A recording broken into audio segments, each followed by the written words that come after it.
오늘 우리에게 주신 하나님의 말씀 마가복음 4장 14절에서 20절까지 말씀입니다. 우리 다 같이 한 목소리로 봉독합니다. 뿌리는 자는 말씀을 뿌리는 것이라. 말씀이 길가에 뿌려졌다는 것은 이들을 가리킴이니 곧 말씀을 들었을 때에 사탄이 즉시 와서 그들에게 뿌려진 말씀을 빼앗는 것이요, 또 이와 같이 돌밭에 뿌려졌다는 것은 이들을 가리킴이니 곧 말씀을 들을 때에 즉시 기쁨으로 받으나 그 속에 뿌리가 없어 잠깐 견디다가 말씀으로 인하여 환난이나 박해가 일어나는 때에는 곧 넘어지는 자요, 또 어떤 이는 가시떨기에 뿌려진 자니 이들은 말씀을 듣기는 하되 세상의 염려와 재물의 유혹과 기타 욕심이 들어와 말씀을 막아 결실하지 못하게 되는 자요, 좋은 땅에 뿌려졌다는 것은 곧 말씀을 듣는 받아 30배나 60배나 100배의 결실을 하는 자니라. 아멘. 하나님께서 이 세상을 창조하셨습니다. 믿으십니까? 예, 믿든 믿지 않든 이미 우리는 그 창조를 누리고 있는데요, 성경은 이 세상의 창조를 이렇게 묘사했습니다. 창세기 1장 1절에서 3절이에요. 다 같이 읽어봅시다. 시작. 태초에 하나님이 천지를 창조하시니라. 땅이 혼돈하고 공허하며 흑암이 깊음 위에 있고 하나님의 영은 수면 위에 운행하시니라. 하나님이 이르시되 빛이 있으라 하시니 빛이 있었고. 아멘. 이 세상 안에는 혼돈과 공허가 빼곡히 채워져 있었어요. 그런데 이 혼돈과 공허의 이 원 모습에 무엇이 임했냐면 하나님의 말씀이 임했습니다. 하나님이 이르시되라고 하는 하나님의 말씀이 선포되자 혼돈과 공허가 물러가기 시작했고, 그 안에 하나님의 질서와 하나님의 가치가 빼곡히 채워져 가며 이 우주의 질서가 만들어졌고, 이 지구와 인간의 모든 삶의 생태계가 아름다운 가치로 빚어지게 되었어요. 예, 성경은 하나님의 말씀으로 이 모든 것들이 창조되어졌다라고 이렇게 말합니다. 그 하나님의 말씀의 창조, 그리고 그 말씀의 통치가, 그러면 이 세계가 창조되고 난 이후엔 그럼 다 끝났을까요? 절대 그렇지 않죠. 창조의 세계의 역사를 썼던 그 말씀이 오늘 우리의 삶 가운데도 찾아와서 여전히 창조와 온전한 통치의 역사를 오늘도 이끌어 가십니다. 우리 요한복음도 한번 읽어볼까요? 1장 1절에서 3절입니다. 같이 읽어볼까요? 시작. 태초에 말씀이 계시니라. 이 말씀이 하나님과 함께 계셨으니 이 말씀은 곧 하나님이시니라. 그가 태초에 하나님과 함께 계셨고 만물이 그로 말미암아 지은 바 되었으니 지은 것이 하나도 그가 없이는 된 것이 없느니라. 아멘.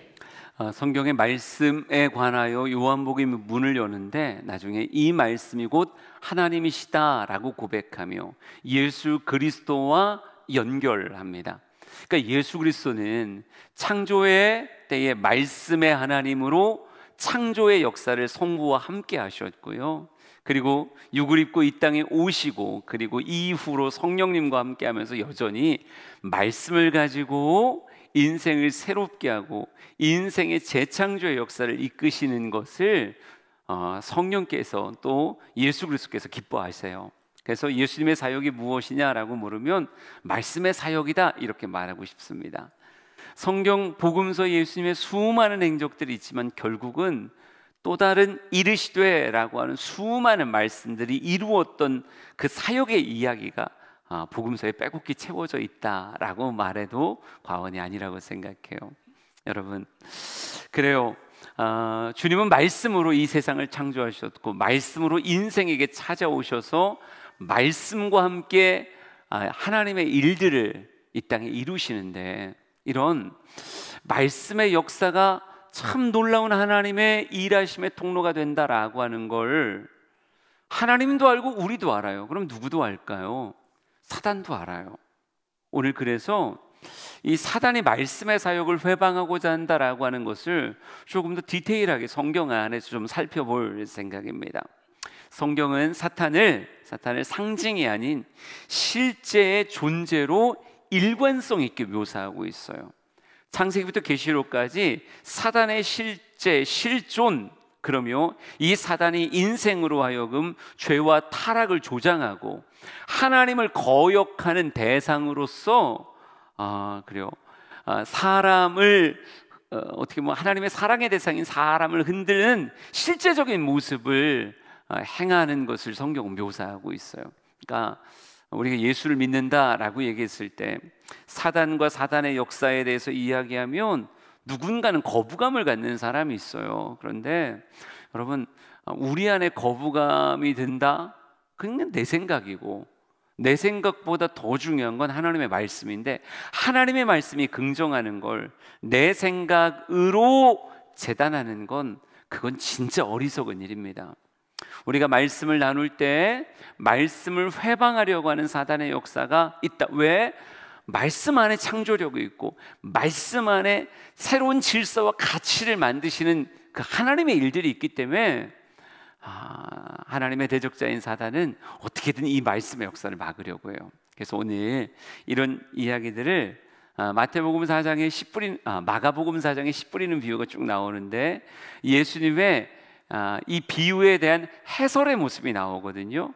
한 장면 한 장면을 보면서 말씀의 역사를 어떻게 회방하는지 알므로 우리가 유익이 되었으면 좋겠어요.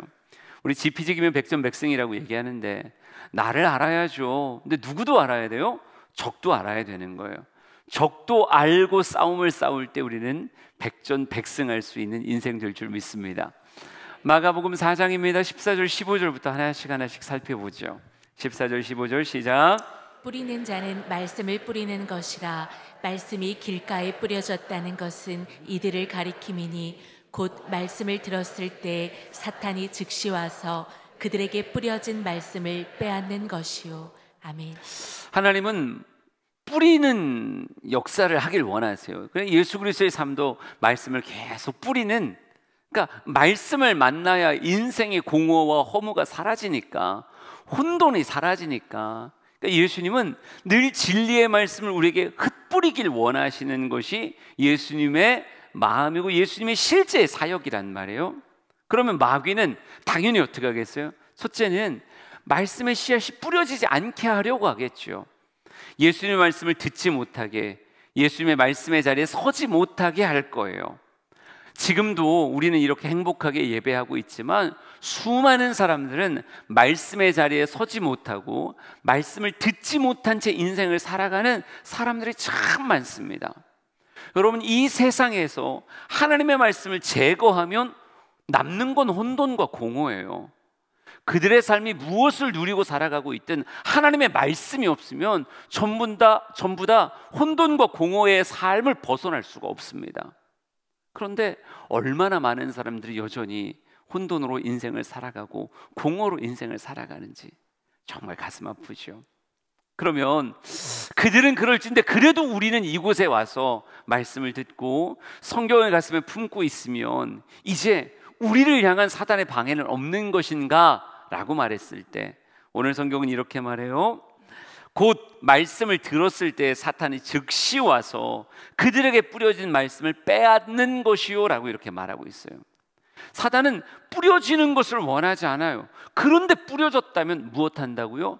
즉시 다가가서 그에게 뿌려진 말씀을 빼앗기를 원한다, 이렇게 말하고 있습니다.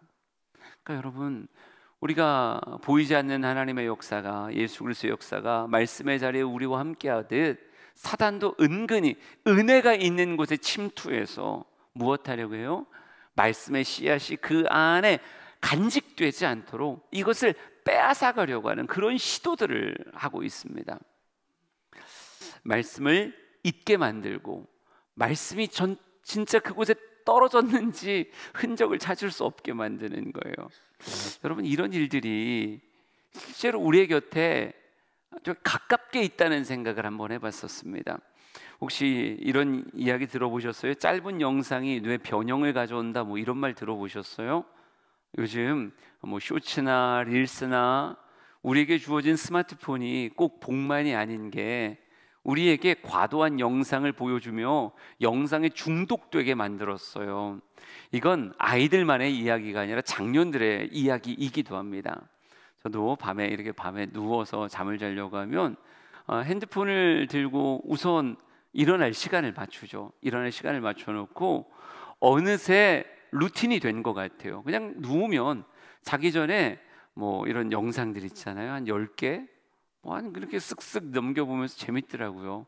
그러니까 자기 전에 자꾸 그걸 보는 거예요. 근데 어제 설교 준비를 하고 누웠을 때 안 봐야지, 이런 설교 준비를 해놓고 보면 말이 안 되잖아요. 그래서 안 봐야지 그랬는데 뭔가 굉장히 이상한 거예요. 잠이 곧 들지 않을 것 같은 이상한 생각과 함께 왠지 핸드폰을 들어야 될 것 같은, 몇 개를 이렇게 넘겨보아야 될 것 같은 이런 생각이 들더라고요. 여러분, 스마트폰이라는 문명의 참 어떻게 보면 문명의 얘기가 우리에게 유익을 주러 다가온 듯 보였지만 우리의 마음, 우리의 어떻게 보면 뇌의 작용을 무엇하게 만들고 있어요? 은근히 훔쳐가고 있다고요. 이렇게 말하더라고요. 지속적인 고자극 노출로 인해서 뇌가 감각 자극에 둔해진다는 거예요. 감각 자극에 둔해져서 어떤 일이 벌어지느냐? 느린 자극이나 복합 정보 처리에 대한 반응성이 떨어지게 만든다는 거예요.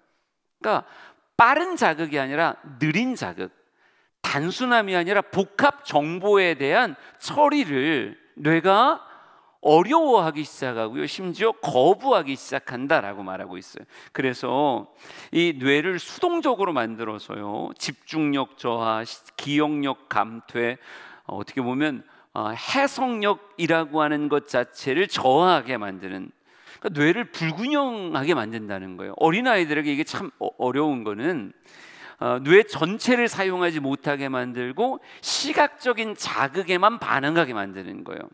우리가 도파민 폭탄이라고 말하잖아요. 도파민이 빵빵 터지는 그런 모습들을 만들어주면서 그냥 눈에 보이는 시각의 자극이라고 하는 것으로 뇌의 사용이 한정되어지는 거예요. 그러니까 복합적인 연산이나 좀 더 추론이나 이런 쪽에 뇌는 발달하지 못하는 거죠. 느린 자극에 반응하는 이런 모습들이 나타나지 않는 모습이 되는 거예요. 여러분, 이런 게 어떻게 보면 사단의 교묘한 웃음소리와 함께 우리에게 주어진 것 아닐까요? 뭐 얼마나 비싼 스마트폰을 우리가 삽니까? 좀 더 화면도 넓어지고 길어지고 다양한 스마트폰을 통해서 더 많은 영상을 누리도록 이렇게 만들었어요. 그러니까 우리도 그걸 사고 누리면서 어느덧 우리 마음 안에 어떻게 보면 도파민이 터질 것 같은 급하고 강한 자극, 정말 자극적이다라고 말할 만한 이런 것들에 익숙해지게 우리가 그렇게 살아가기 시작했단 말이에요. 여러분, 그로 인해서 어떻게 보면 말씀의 역사에 대한 모습이 심각하게 회방받고 있지 않을까요? 설교는, 그리고 기록된 말씀 성경은 빠른 자극이 아니에요. 읽어보셨잖아요. 성경은 느린 자극일까요? 빠른 자극일까요? 성경 쭉 읽으면서 도파민 빵빵 터지는 거 경험하셨어요? 그러면 쉽지 않아요. 200일 성경 통독을 열심히 하고 입으로 읽고 있지만 내용의 문맥을 이해하면서 읽는 사람들은 별로 없을 정도로 어느 순간 이 느린 자극이고, 또 어떻게 보면 복합 정보예요. 단순하지 않아요. 이 안에 담긴 하나님의 뜻, 이 소리를 왜 기록하셨는지 묵상이라고 하는 작업이 붙어야 비로소 빛을 내는 게 하나님의 말씀인데, 이걸 힘들어하고 어려워한다고요. 그러니 들어온 자극을 무엇하는 거예요? 금방 잃어버리는 거예요. 들어온 말씀을 금방 소멸시켜 버리는 거예요. 그러니까 설교를 듣고 나가면서 무슨 얘기를 들었지? 분명히 같이 이 공간에 함께 있었음에도 불구하고 무슨 말을 들었는지를 잘 모르겠는 거예요. 무슨 성경을 읽었는지를, 분명히 내가 성경을 읽었는데 무슨 내용을 읽었는지를 마음이 잡고 있질 못하는 거예요. 여러분, 상징적이지만 예레미야 36장의 사건을 한번 좀 여러분에게 보여드릴게요. 22절에서 24절입니다. 같이 읽어보죠. 시작. 그때는 아홉째 달이라. 왕이 겨울 궁전에 앉았고 그 앞에는 불피운 화로가 있더라. 여우디가 서너 쪽을 낭독하면 왕이 칼로 그것을 연하여 베어 화로 불에 던져서 두루마리를 모두 태웠더라. 왕과 그의 신하들이 이 모든 말을 듣고도 두려워하거나 자기들의 옷을 찢지 아니하였고. 아멘. 하나님의 말씀이 예레미야에게 임합니다. 근데 예레미야에게 임했을 때 하나님이 특별한 일을 시켰어요. 그래서 서기관 바룩을 불러다가 주신 말씀을 기록하게 했습니다. 그러니까 예레미야를 통해서만 듣는 게 아니라 기록된 말씀으로 어디서든 낭독되어 사람들에게 하나님의 말씀이 전달되게 했어요. 여러분, 수많은 사람들의 말씀 앞에 반응한다는 이야기가 왕에게 들렸을 때 왕이 그 책 가져와라 라고 이야기합니다. 뭐라고 썼는지 읽어봐 라고 얘기하니까 여우디라고 하는 사람이 서너 쪽을 낭독을 해요. 말씀을 쭉 읽은 거예요. 예레미야에게 주신 그 말씀을 쭉 읽었더니 왕이 무엇했어요? 칼을 가지고 그 말씀을 찢어내더니 앞에 있던 화롯불에 태워버립니다. 또 읽고 잘라서 태워버리고 또 읽고 잘라서 태워버리고. 되게 상징적인 행동이에요. 무엇을 무시하는 거예요?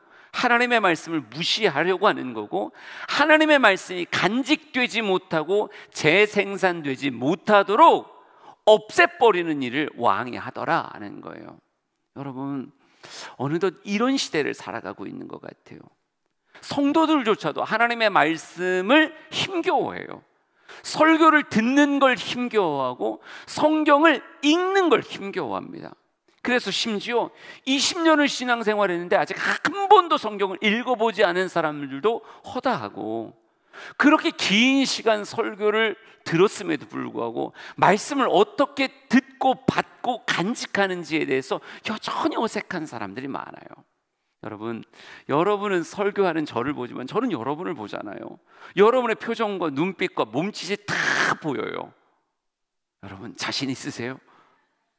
누군가는 그 안에 사모함이 보이고 누군가는 말씀을 간직하려고 하는 그런 모습들이 보여지는 게 사실이에요. 그러나 누군가는 너무 힘들어해요. 저도 설교를 도파민 빵빵 터지게 하고 싶어요. 급하고 강한 자극같이 목사님 더 하세요, 더 하세요, 더 하세요 이렇게 만들고 싶어요. 그런데 여러분, 이번 명절 때 가서 해보세요. 여러분이 가정의 제사장이 돼서 사람들 모아놓고 이번 한 번에 내가 저들을 다 예수 앞에 무릎을 꿇리리라 하고 진짜 기운차게 설교해 보세요. 5분 넘어가면 누군가 사인을 줄 거예요. 그만해. 여러분, 이런 사인이 많다니까요. 생각보다 성도들이 말씀을 대할 때 기대감이 있는 사람도 있지만요, 아, 목사님 다른 건 다 좋은데 설교는 조금 어려워요 라고 말하는 사람들이 있어요. 제가 참 여러 곳에서 설교해 봤잖아요. 근데 목사들의 무덤이 있어요. 목사들의 무덤, 그 중에 대표적인 곳이 학교 채플입니다. 저도 채플 설교 많이 해봤죠. 특별히 모건대학교 자체가 어떻게 보면 큰 미션 스쿨이고 모든 학생들은 다 와서 뭐 해야 돼요? 채플을 들어야 돼요. 여러분, 타대 채플 가보셨어요? 요즘은 신대 채플도 힘들어요. 근데 타대 채플 가보면 찬양하고 뭐하고 하죠. 그리고 목사님 나오시겠습니다. 그리고 목사님 나오는 즉시 아이들의 태반이 누워요. 그냥 딱 팔베개 하고 누워버려요. 아니면 이어폰을 뽑아서 귀에다 딱 꽂습니다. 딱 꽂고 눈 딱 감고 앉아있는 거예요. 무엇 하겠다는 거예요? 안 듣겠다는 거죠. 들을 마음이 난 조금도 없다는 거예요. 나는 여기 출석 체크를 위해서 앉아있지 당신이 하는 말을 들을 생각이 조금도 없어 라고 하는 걸 온몸으로 보여주는 거예요. 여러분, 그런 사람들 앞에 설교해봤어요? 안 해봤으면 말을 하지 마세요. 여러분, 설교 중에 한 사람만 노려봐도 설교가 꼬이기 시작해요. 만약에 그럴 일은 없지만 우리 조갑순 장로님 맨 앞에서 제가 설교할 때 신문을 딱 펴서 이렇게 읽는다고 생각해 보세요. 그러면 그건 그냥 나는 신문을 읽었어요 라고 말하지만 실제적으로는 설교자한테 그 입 다물라 아는 것과 다를 게 하나도 없어요. 모든 성도가 집중해도 딱 한 명의 온몸을 들어서 말씀을 칼로 잘라 태워버리면 여러분 설교하기 진짜 힘든데 요즘의 시대가 그렇다고요. 그래서 예전엔 채플 설교하러 오라 그러면 가슴이 흥분됐었어요. 내가 가서 진짜 설교 잘해가지고 애들 예수 믿게 해야지. 예수 믿는 애들 더 잘 믿게 해줘야지. 이런 마음 가지고 아이들만 막 700명, 800명, 뭐 500명 이렇게 모아놓고 하는 거잖아요. 얼마나 신나요. 가고 또 가고 상처받고 또 상처받고 또 상처받아서 예전 교목실에서 전화 오면 이렇게 말해요. 안 갈래요. 내가 감당할 수 있는 그릇이 안 되는 것 같아. 나 안 갈래요. 여러분, 어느 순간 이 시대가 말씀을 듣지 못하게 만드는, 말씀을 설령 들어도 그 말씀이 간직되지 못하게 만드는 사단의 악한 계략이 이 땅에 이미 가득해요. 좀 우리 사랑하는 주양의 성도들이 말씀을 듣는 자가 되길 원합니다. 말씀을 간직하는 자가 되길 원합니다.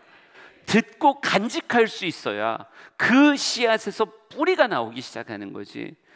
듣지 않고 간직하지 않으면 어느 순간 이미 사단이 빼앗아가 버린다고요.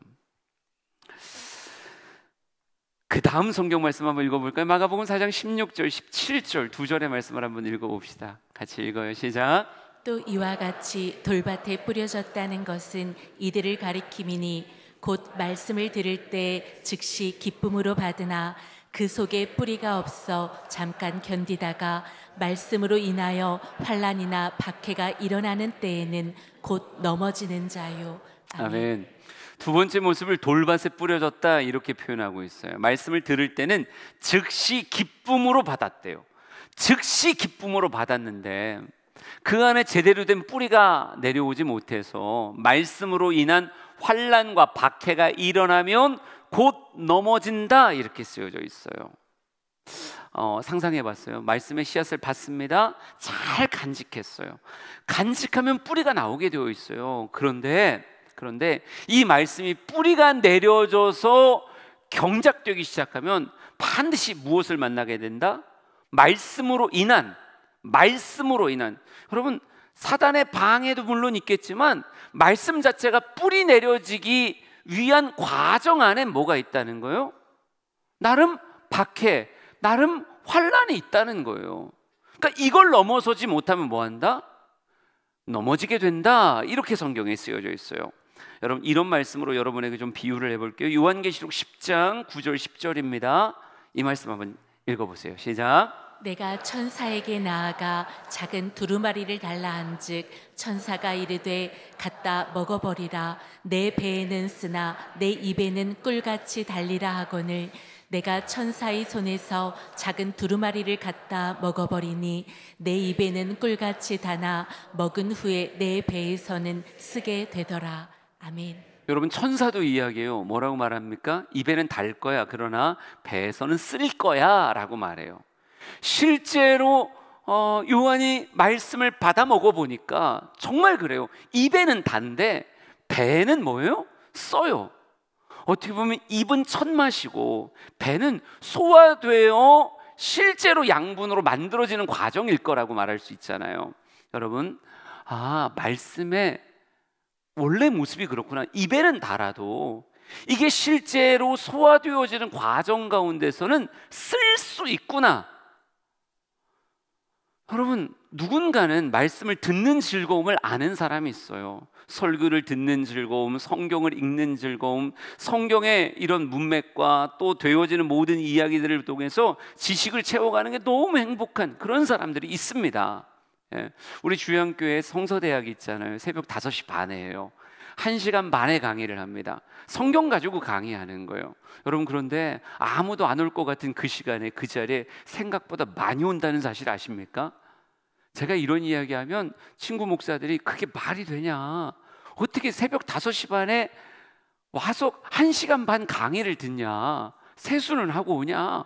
그럼 안 하고 온다. 우린 그런 거 필요 없다. 나도 세수 안 하고 나간다. 우리는 그냥 와서 1시간 반 말씀을 나눈다. 여러분, 그런데 그걸 기뻐하는 사람들이 있다니까요. 그걸 즐거워해서 늘 언제 해요? 내일은 해요? 이렇게 물어보는 사람들이 있을 만큼 말씀의 자리를 즐거워하는 사람이 있어요. 네, 여러분, 지식으로 늘려가는 건 어떨 땐 그 맛을 알아버린 사람은 참 단데 이 말씀을 삶의 자리에 심는다라고 생각해 보세요. 들은 말씀 그대로 삶의 자리에 심는 것, 이것도 여전히 달기만 할까요?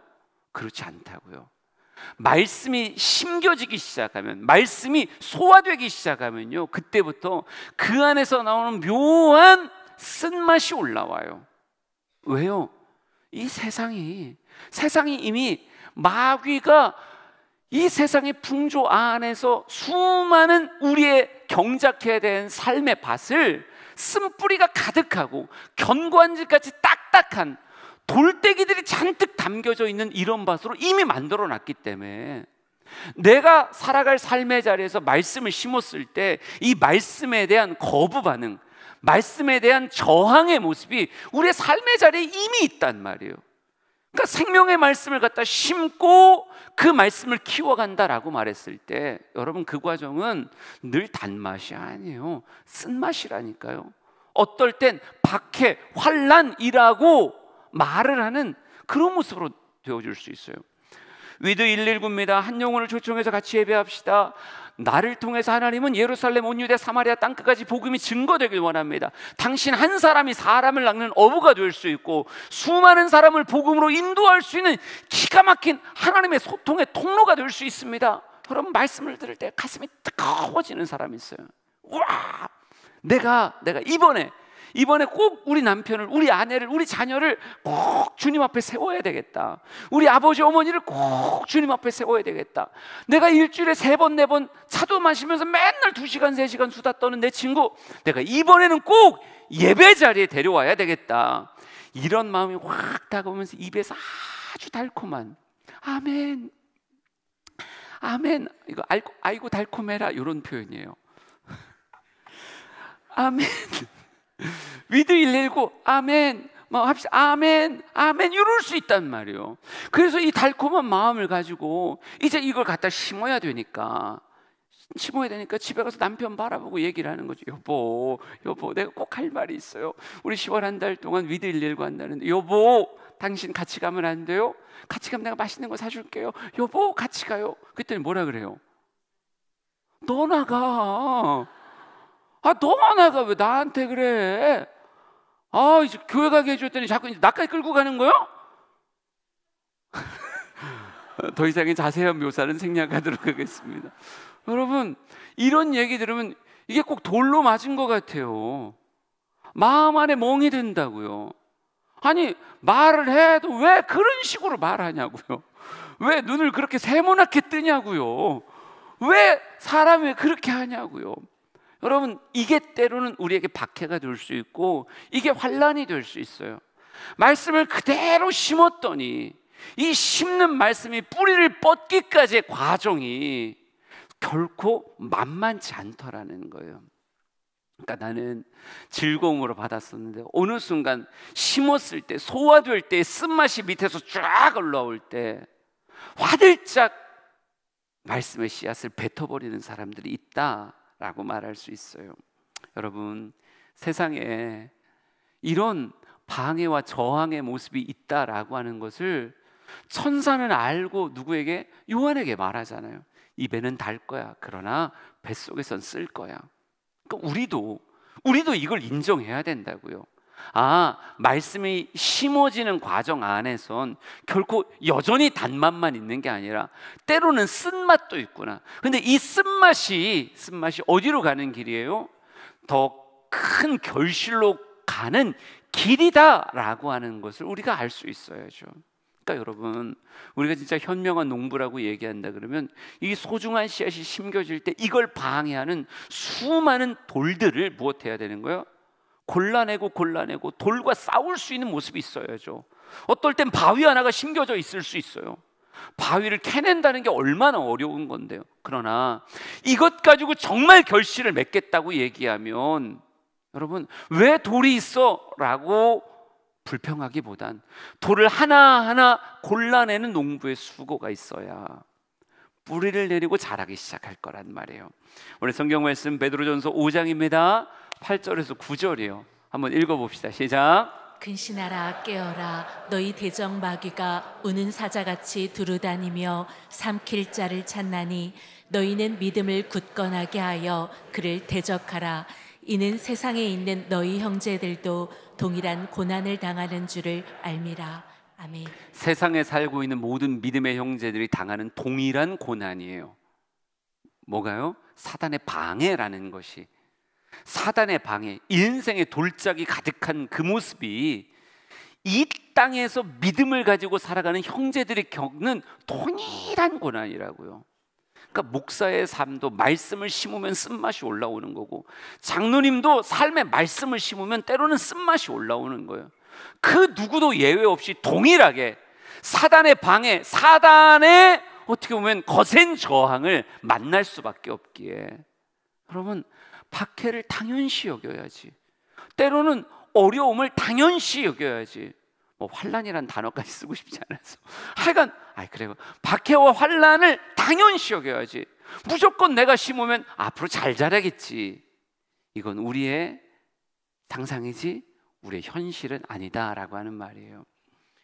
10월 한 달 여러분에게 좋은 초청의 시간, 한 영혼이 같이 예배하는 경험 되게 좋은 경험이에요. 참 오랫동안 복음 전하고 싶었고 예배의 자리에 초청하고 싶었던 그 사람을 내 곁에 놓고 같이 예배한다는 거 진짜 복된 경험입니다. 그런데 쓴맛 없이 다시 단맛이 올라오진 않을 거예요. 쓴맛과 싸워낼 수 있는 여러분 되길 원합니다. 인생이 돌밭되어 있다는 걸 괴로워하지 말고요, 돌을 골라내면 옥토 되는 거예요. 그런 모습 있기를 원합니다. 조금 더 가봅시다. 마가복음 4장 18절 19절입니다. 같이 읽어볼까요? 시작. 또 어떤 이는 가시떨기에 뿌려진 자니 이들은 말씀을 듣기는 하되 세상의 염려와 재물의 유혹과 기타 욕심이 들어와 말씀을 막아 결실하지 못하게 되는 자요. 아멘. 사단의 끈질김을 보셔야 돼요. 여러분 돌밭과 싸우며 잘 심었고 잘 수고하고 애씀으로 키워냈어요.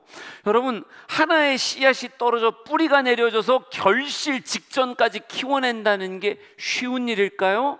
쉽지 않습니다. 쉽지 않아요. 여러분 쌀 한 톨을 얻기까지 88번의 손길이 담겨있다, 이런 말 많이 들어보셨을 거예요. 근데 농부가 실제로 수확까지 갈 때까지의 수고를 생각하면 농부만의 수고도 작지 않습니다. 논을 고르고 밭을 준비해야 되고요, 벽실을 고르고 그 안에 모판을 만들고, 또 때로는 모를 기르고 논에 물을 대고 모내기를 하고 잡초를 제거하고 병충해를 방지하고 비료 및 다양한 영양제를 그 안에 집어넣으면서 벼 이삭이 여물 때까지 무엇해야 되는 거예요? 아침에도 가야 되는 거고 점심에도 가야 되는 거죠. 저녁에도 가야 되는 거고, 비가 막 내리면 비 내린다고 가야 되고, 햇빛이 자결하면 그것 때문에 또 가야 되는 거예요. 참 많은 수고와 애씀이 있어야 뭐가 되는 거예요? 뿌리가 내려져 쭉 자라는 거예요. 수고 없이 자라잖아요. 근데 여러분 이렇게 쭉 자라나서 결국 이제 결실의 때가 눈앞에 보여질 그때가 되면 사단이 포기할까요? 그럼 사단 포기하지 않아요. 하나님도 한 영혼을 사랑하사 끝까지 포기하지 않고 섬기려고 하시듯이 사단은 정반대해서 끝까지 결실까지 못하게, 결실되지 못하게, 그러니까 환난과 박해로 안 되면 무엇으로 하는 거예요? 여러분 환난 박해보다 더 센 게 이런 거예요. 세상의 염려, 재물의 유혹, 기타 욕심. 오히려 이런 것들을 가지고 무엇하는 거예요? 그의 마음을 흔들어요. 지금 이 이삭이 맺혀지는 것보다 우리의 관심사를 다른 곳으로 돌리게 만드는 무언가 이벤트를 준다고요. 염려할 만한 이벤트를 주고, 큰 재물이 들어올 만한 어떤 이벤트를 주고, 유혹하여 내 욕심을 자극할 만한 무언가 또 다른 일들을 막 만들어주기 시작해요. 난 중요한 일에 집중하고 있었는데 내 삶에 바쁜 일들을 만들어주며 어느덧 이것이 소홀해지게 이렇게 만든다고요. 그럼 때로는 나의 마음이 흔들리지 않아도 결실되어질 그 마음을 흔들기도 해요. 어느 순간 이제 결실이야 바라보고 있었는데 홍수가 내리듯 어마어마한 비가 내리고 물결이 휩쓸어 가면서 어느 순간 밭을 그냥 침수시켜 버리는 거예요. 여러분, 이런 일이 있으면 얼마나 가슴 아픕니까? 만약에 우리가 소그룹 초청잔치를 한다고 생각하자고요. 열심히 기도하고 준비하고 막 여러 번 섬겼어요. 누구 데려올 거야? 너무 자신감 있게, 우리 목자님 저 아무개 데리고 와요. 온다고 했어요. 진짜 내가 몇 번을 갔는데요, 몇 번을 만났는데 몇 날 며칠 저녁 몇 시에 오기로 단단히 약속했다고. 그러니까 그런 거 물어봐 주길 원하는 거예요. 누구 데려올 거야? 이거 막 물어봐 주길 원해요. 목자한테만 얘기하는 게 아니라 목원들한테도 얘기하고, 지나가는 전사님한테, 전사님 제가 이번 주에 누구 데려가기로 했어요. 나 진짜 신나요. 막 얘기해요. 여러분, 얼마나 신납니까? 여러분 표정은 신나지 않지만 나는 신나요. 뭐 상관없어요. 마인드 컨트롤 잘하고 하면 되는 거예요. 예, 근데 신나서 막 그렇게 하고 있는데, 여러분, 내일이 토요일인데 금요일 저녁에 전화가 와요. 친구야, 진짜 미안하다. 내가 꼭 가려고 했는데, 내일 이런 이벤트가 생겼어. 염려할 만한 일이 생겼고, 큰 유혹에 엄청난 재물 얻을 어떤 일들이 생겼어. 친구야, 미안한데 다음에 갈게. 안 온다는 거예요. 여러분, 그러면 목자한테 보고를 해야 돼요, 안 해야 돼요? 음식도 다 준비하고 선물도 준비할 텐데 전화해야 되죠. 하고 싶어요, 안 하고 싶어요? 하기 싫어요. 왜? 이미 내가 상처를 받았어. 오랜 기간 수고하면 그 수고가 결실되어져야 기쁨이 되는 거지, 결실되지 않으면 이게 엄청난 농부에게 어떻게 보면 상처로 다가온다고요. 그러니까 목자한테 전화해서 그렇게 말하는 것도 너무 싫고, 그 다음날 가고 싶어요, 안 가고 싶어요? 차라리 안 가는 게 나을 것 같아. 괜히 가서 온다며, 뭐 했다며, 왜 그랬어, 뭐 이런 얘기하는, 차라리 안 가는 게 나을 것 같아. 안 갔더니 계속 전화 와요. 목자 막 계속 와. 여러분, 받아야 돼요, 더 엎어야 돼요? 차라리 나중에 교통사고 났다고 하자. 여러분, 이런 일 한 번, 두 번 겪고 나면요, 소그룹 초청잔치 하자고 얘기하면 이렇게 말하고 싶어요. 해서 뭐 하냐고. 어차피 밥만 먹고 간다고. 그냥 왔다가 갈 뿐이라고. 선물만 챙겨간다고. 지난번에 왔던 그 놈도 또 그랬다고. 아예 안 했으면 좋겠다라고 생각하게 만들어요. 이런 모임 안 만들면 내가 내 신앙생활만 하면 되잖아요. 무슨 얘기를 하는 거냐면, 여러분, 사단은 마지막 결실이 맺어질 때까지 포기하지 않고 어떻게 하면 흔들 수 있을까? 이 사람에게 염려의 거리를 주면 흔들 수 있을까? 이 사람에게 큰 재물의 유혹이 될 만한 걸 주면 흔들 수 있을까? 아니면 어떤 욕심을 자극해야 이걸 흔들 수 있을까? 지금 집중하고 있는 이 일에서 어떻게 하면 다른 곳으로 시선을 돌리게 만들까? 사단은 기가 막히게 우리의 삶을 흔들려고 한다고요. 저는 우리 주양의 성도들이 사단과의 싸움을 싸우되 끝까지 싸워나갔으면 좋겠습니다. 뭔 될 듯하다라고 해서 마음을 내려놓으면 사단은 어느새 틈을 타기 시작해요. 마음을 내려놓으면 어느새 틈을 타는 거예요. 느헤미야 4장 이야기로 여러분에게 보여드릴게요. 4장 16절에서 18절입니다. 같이 읽어보죠. 시작. 그때로부터 내수아 사람들의 절반은 일하고 절반은 갑옷을 입고 창과 방패와 활을 가졌고, 민장은 유다 온 족속의 뒤에 있었으며, 성을 건축하는 자와 짐을 나르는 자는 다 각각 한 손으로 일을 하며 한 손에는 병기를 잡았는데, 건축하는 자는 각각 허리에 칼을 차고 건축하며 나팔 부는 자는 내 곁에 섰었느니라. 아멘.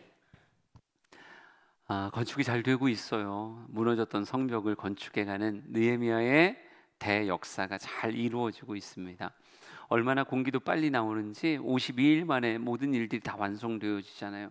그러니까 급하게 하나님의 일이 되어지고 있을 때 느헤미야는 알고 있었어요. 여전히 산발락과 도비아가 무엇한다? 이 건축을 회방하려고 한다. 그들이 이 건축을 무너뜨리려고 한다는 걸 알고 있었어요. 그래서 느헤미야가 내린 명령 중에 하나가 뭐였어요? 야, 한 손으로 일을 하자. 다른 한 손에 병기를 잡자.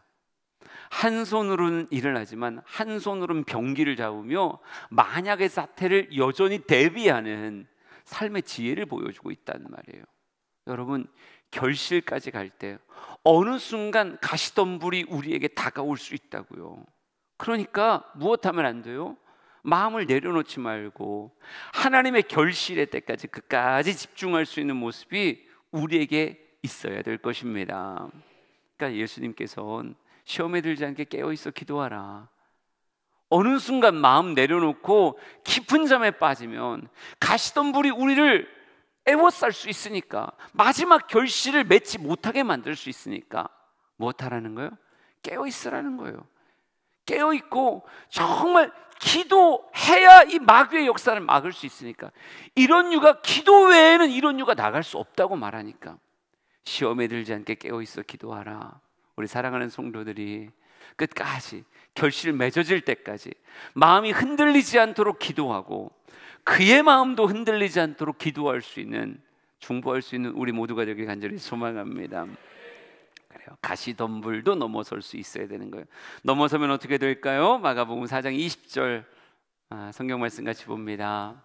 시작. 좋은 땅에 뿌려졌다는 것은 곧 말씀을 듣고 받아 30배나 60배나 100배의 결실을 하는 자니라. 아멘. 결국 좋은 땅이 됐어요. 말씀의 씨앗을 들을 줄 알고 간직할 줄 알고요, 이 말씀의 씨앗이 심겨질 때 우리 곁에 있는 돌짝들을 다 골라내며 싸워갈 수 있었던, 쓴맛을 넘어설 수 있는 그런 사람들이었어요. 더군다나 우리의 마음을 나중에 미혹시키려고 하는 가시덤불의 유혹들까지도 이겨낼 수 있는 사람, 여러분, 이런 사람들이 좋은 밭이죠. 이런 사람들에게 성경은 이렇게 말합니다. 30배, 60배, 100배의 결실을 하게 될 것이다. 너희가 받았던 씨앗에 30배, 60배, 100배의 결실을 맺게 될 것이다. 갈라디아서 6장 7절, 9절 두 절의 말씀 우리 마지막으로 볼 겁니다. 시작. 사람이 무엇으로 심든지 그대로 거두리라. 우리가 선을 행하되 낙심하지 말지니 포기하지 아니하면 때가 이름에 거두리라. 아멘. 여러분, 심고 낙심하지 않고 포기하지 않으면 결국 때가 이름에 거둘 것이다 라고 말하고 있어요. 우리 그리스도인들에게는 무엇이 간증되어야 됩니까? 결국 거두어진 열매가 우리의 삶에 간증되어져야 되는 거예요. 예. 치열하게 세상과 싸우고 결국 내게 주신 씨앗이 30배가 되고 60배가 되고 100배가 됐을 때 우리가 느낄 기쁨이 얼마나 크고 또 그 씨앗을 허락하신 주님의 기쁨이 얼마나 크겠습니까? 저는 우리의 삶의 다양한 비전들 가운데 특별히 전도자의 비전이 여러분에게 30배, 60배, 100배가 되었으면 좋겠어요. 30배, 60배, 100배. 정말 사람으로 바꿔보자고요. 30명, 60명, 100명. 나은 사람에게 떨어진 복음이 나로 끝나는 게 아니라 예루살렘 온 유대 사마리아 땅끝을 정복해 가듯 어느 순간 내게서 흘러나간 복음이 30배가 되고 60배가 되고 100배가 되는 것 같은 30명, 60명, 100명. 예? 우리가 쉰들러 리스트 이야기 많이 하잖아요. 그의 리스트 안에 들어와 있던 빼곡히 죽을 사람이 산 사람이 되어진 그 수많은 명단을 그는 하나하나 수많은 이름들을 그의 주머니에 가지고 있잖아요. 우리 사랑하는 성도들은 과연 여러분의 리스트에는 나로 인해서 예수 믿게 된 사람이 누구고 나로 인해서 더 주님 사랑하게 된 사람이 누구인가 적을 때 누구를 적을 수 있던가요? 주님은 아무리 작아도 30배가 되길 원하며 우리에게 전도자의 씨를 뿌렸습니다. 우리가 천국 갈 때 수많은 사람들이 쉰들러 곁을 둘러싸며 정말 고맙다고, 당신으로 인해서 내가 살았다고 이야기할 때 저는 여러분을 둘러싼 똑같은 모습이 천국에서 벌어졌으면 좋겠어요. 우리 주양의 성도들이 이번 위드 119 어떤 모습이어도 좋아요. 하여간 한 영혼을 같이 예배하는 자리에 세워놓고 그 영혼 손 꼭 붙잡고 기도해주고 사랑으로 허경해주고, 정말 교회라는 곳이 당신에게 있음을, 하나님이 당신을 기다렸음을 알려줄 수 있는 복된 시간 됐으면 좋겠습니다. 우리 찬양하며 결단합시다. 나는 믿네라고 하는 찬양 주 앞에 나아갑니다.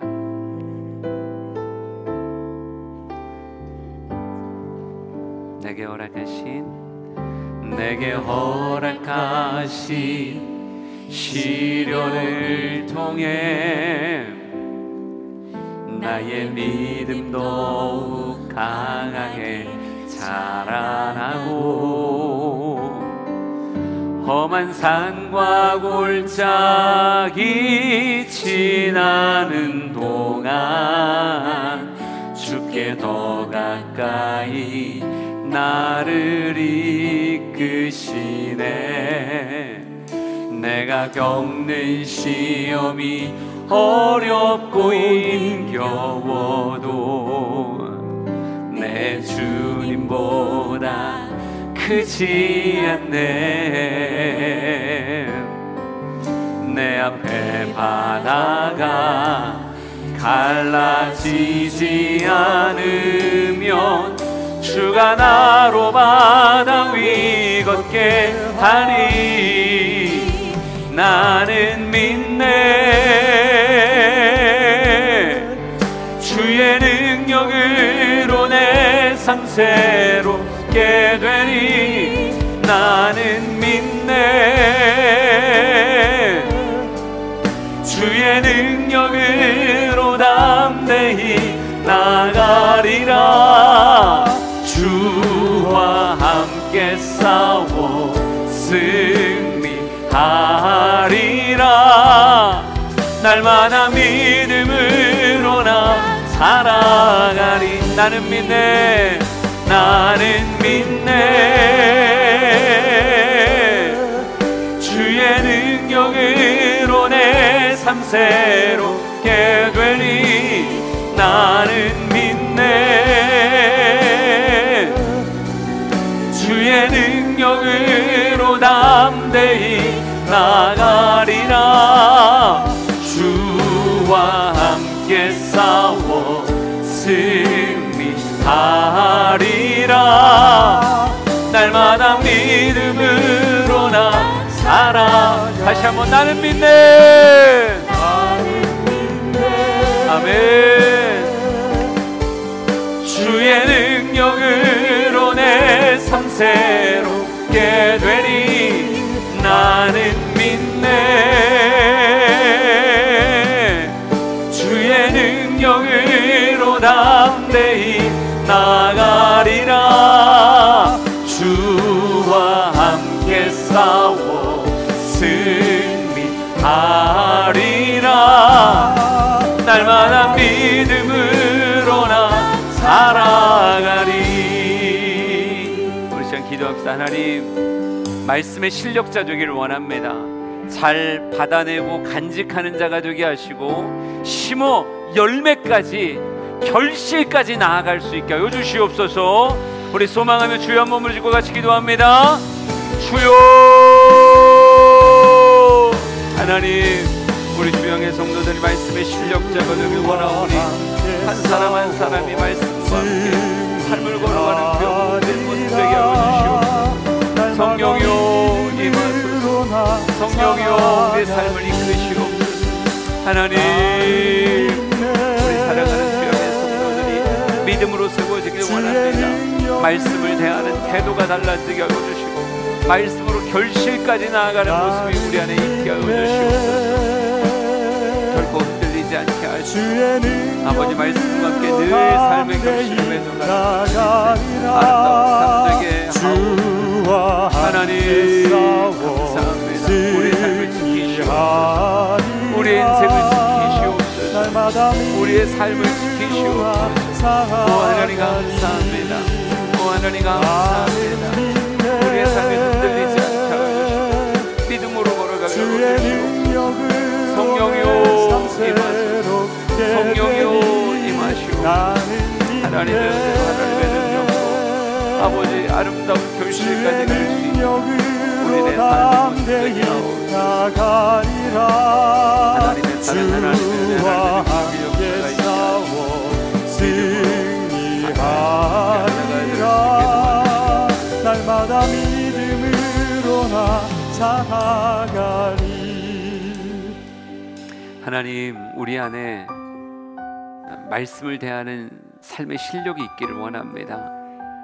느린 자격이고 복합종 보이지만 하나님, 그 말씀의 단맛을 찾아갈 줄 아는 자가 되게 하시고 아버지, 심었을 때 결실까지 자라나게 할 수 있는 우리 성도들 되기를 원합니다. 결국 우리의 삶에 혼돈과 공허가 그치고 온전한 질서와 가치가 맺어지는 것이 하나님의 말씀 안에 있기에 하나님, 그 말씀과 함께 삶의 걸음을 걷는 우리 모든 주양의 성도들 되게 하옵소서. 이제는 예수 그리스도의 은혜와 하나님 아버지의 크신 사랑하심과 성령님의 감화 감동하심이 주 앞에 서 있는 사랑하는 모든 주양의 예배자들 머리 위에 영원토록 함께 하시길 간절히 축원하옵나이다. 아멘.